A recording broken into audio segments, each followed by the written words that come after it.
और उससे पहले मैं चाहूंगी कि जितना पवित्र ये त्योहार है और जितने पवित्रता से हम इसे और जितनी भावना से मानते हैं छठ पर्व को, उस पर्व के लिए उतनी पवित्रता से और भावना से सभी लोग दोनों हाथों को खोलेंगे आसमान की ओर। सभी लोग एकदम भाव से, कोई जबरदस्ती नहीं, अपने अपने भाव से दोनों हाथ खोल के और एक भावपूर्ण जयकारा, बोलिए छठी मैया की, बोलिए सूर्य देव महाराज की।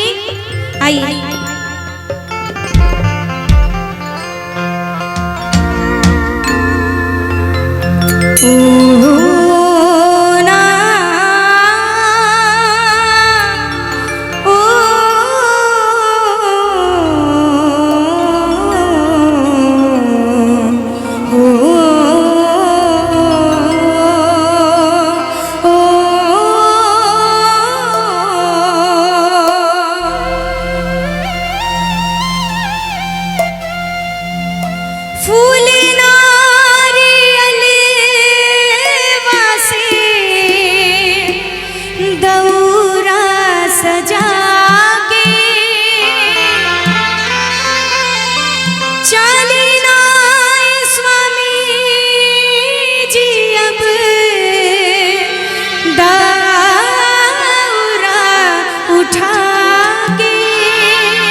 सके बहंगिया बहंगी लचिकत जाए, बनी नाए पिया जी कहरिया, दौरा घटी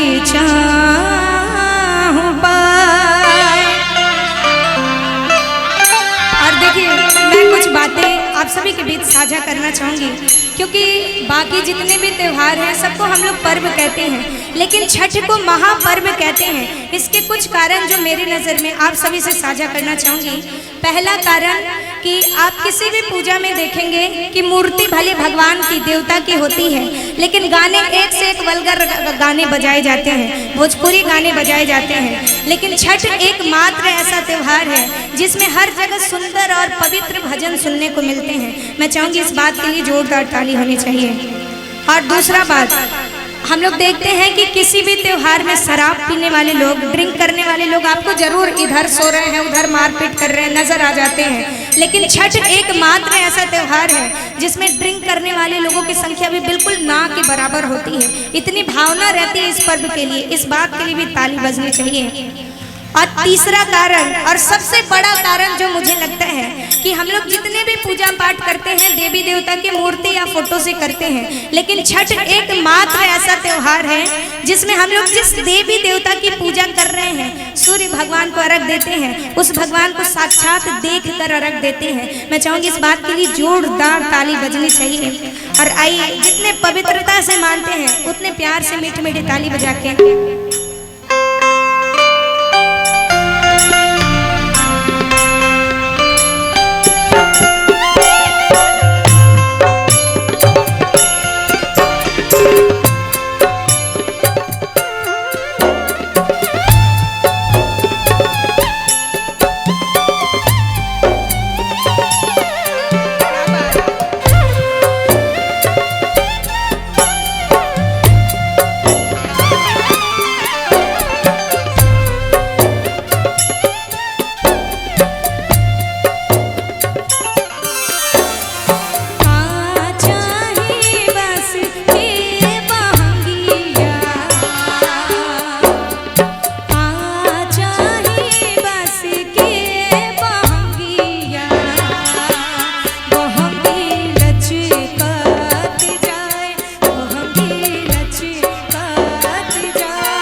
बोले छठी मैया की।